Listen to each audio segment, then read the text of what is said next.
નમસ્કાર દર્શક મિત્રો, ટીવી18 ન્યૂઝમાં આપનું સ્વાગત છે। ટીવી18 ન્યૂઝ ગુજરાતની પળે પળની ખબર ધરાવતી ગુજરાતી ન્યૂઝ ચેનલ છે। હવે જોઈએ મુખ્ય સમાચાર। સરકારી શાળામાં અભ્યાસ કરતા વિદ્યાર્થીઓને આજે રિઝલ્ટનો આનંદ। રાવલ નદીના કિનારે આવેલા ધોકડવા કન્યા શાળા આવેલી છે। હવા ઉજાસથી ભરપૂર શાળા એટલે કન્યા પ્રાથમિક શાળા। 8 પાસ વિદ્યાર્થીઓને એક તરફ રિઝલ્ટનો આનંદ તો બીજી તરફ જૂના ગુરુજીને છોડવાના ગમ સાથે શિક્ષકો દ્વારા વિદાય સમયે બાળકોને પેંડા ખવડાવીને પ્રોત્સાહિત કર્યા। શ્રી કન્યા પ્રાથમિક શાળામાં બાળકોનું ભણતર સાથે ઘડતર પણ થાય છે। આજે જોઈએ સરકારી શાળામાં અને પ્રાઇવેટ શાળામાં શું તફાવત છે। આ શાળામાં સરકાર દ્વારા સ્કોલરશિપ આપવામાં આવે છે અને બાળકોને શિક્ષણ માટે સરકાર દ્વારા ચોપડાનું પણ વિતરણ કરવામાં આવે છે। આપણે આજે ધોકડવા કન્યા પ્રાથમિક શાળાની મુલાકાત લીધી। આ સરકારી ધોકડવા કન્યા શાળામાં ઉચ્ચ લાયકાત ધરાવતા શિક્ષકો છે। આ શાળામાં જે બાળકો ભણે છે તે શિક્ષણ સાથે સંસ્કાર પણ મેળવે છે। આ શાળામાં શિક્ષણને પહેલી પસંદ આપવામાં આવે છે। આ શાળામાં દેશહિત માટેના દરેક કાર્યક્રમ યોજાય છે। અહીં અંગ્રેજ કલ્ચરને કોઈ સ્થાન નથી। શુદ્ધ મધ્યાહન ભોજનાલય આવેલ છે। પહેલા શિક્ષકો જમે છે, બાદમાં બાળકો જમે છે। શાળામાં વિશાળ મેદાન આવેલું છે। શાળામાં શુદ્ધ પીવાનું પાણીની પણ સુવિધા ઉપલબ્ધ છે। Reporter Manu Kavad, TV eighteen news Gujarati, Girgadhada. પરિચય મારું નામ રાખોલિયા ઘનશ્યામભાઈ, હું કન્યા શાળામાં પ્રિન્સિપલ છું અને અહીંયા આ ગત વર્ષ એટલે કે 2024-25થી આ શાળાની અંદર કુમારોનું પણ એડમિશન શરૂ થઈ ચૂક્યું છે અને કુમારોનું એડમિશન શરૂ થતાની સાથે જ 82 જેટલા કુમારોએ આ શાળાની અંદર એડમિશન લીધું છે અને અહીંયા 1 થી 8 ધોરણની અંદર એમાં જેવ્યા કે ધોરણ 5ની અંદર નવોદય પરીક્ષા, CET અને ધોરણ 6ની અંદર શિષ્યવૃત્તિ પરીક્ષા, ધોરણ 8ની અંદર જ્ઞાન સાધના સ્કોલરશિપ એક્ઝામ અને NMMS જેવી તૈયારીઓ અમારા શિક્ષકો દ્વારા કરાવવામાં આવે છે અને અમારી શાળાની અંદર ખુલ્લું વાતાવરણ, એક રૂમની અંદર 4 પંખા અને ફૂલ લાઇટિંગ સુવિધા સાથે મધ્યાહન ભોજનમાં પણ પૌષ્ટિક નાસ્તો અને બપોરના ટાઈમે ગવર્મેન્ટના મેનુ પ્રમાણે મધ્યાહન ભોજન પીરસવામાં આવે છે।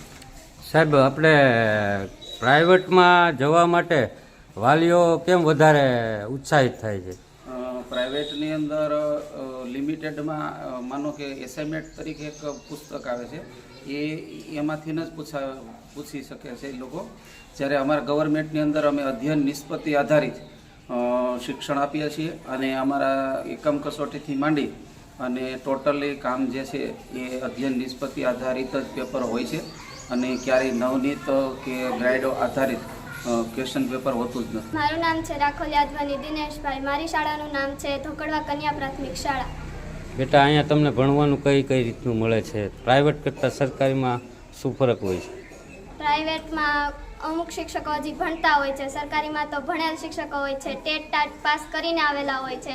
અમારી શાળામાં NMMS, CET, જ્ઞાન સાધના જેવી વગેરે પરીક્ષાઓની તૈયારી થઈ અને આ શાળાના મેક્સિમમ બાળકો પાસ થાય છે। અમારી શાળામાં જ્ઞાનપુંજ પ્રોજેક્ટ દ્વારા બાળકોને અભ્યાસ કરાવવામાં આવે છે। અહીંના શિક્ષકો ખૂબ સારું ભણાવે છે અને બાળકોને ખૂબ સારો ફીલ થાય છે। અહીંની સુવિધા શું છે? અહીં પાણીની સારી સુવિધા છે, પછી વૃક્ષો જેથી આપણને પર્યાવરણ સારું મળી શકે છે। અહીંનું ભણવાનું પણ સારું છે, કમ્પ્યુટર લેબ છે, વિશાળ પુસ્તકાલય છે વગેરે। મધ્યાહન ભોજન અને નાસ્તાની સુવિધા પણ મળે છે। અહીં અમારી સ્કૂલની પાસે જ રાવલ નદી પણ છે। ખળખળ પાણીનો અવાજ સાથે ભણવાની તો એવી જ મજા આવે।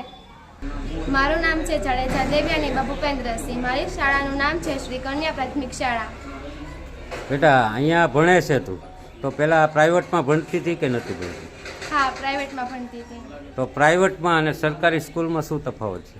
સરકારી શાળામાં શિક્ષકો અનુભવી હોય અને સારી ટકાવારી મેળવેલા શિક્ષકો હોય અને પ્રાથમિક શાળામાં હજી શિક્ષકો અભ્યાસ કરતા જ હોય છે।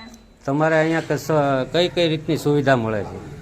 મધ્યાહન ભોજનની, પછી શિષ્યવૃત્તિની, પુસ્તકોની, રમતના સાધનોની વગેરે અને કોમ્પ્યુટર લેબ પણ છે।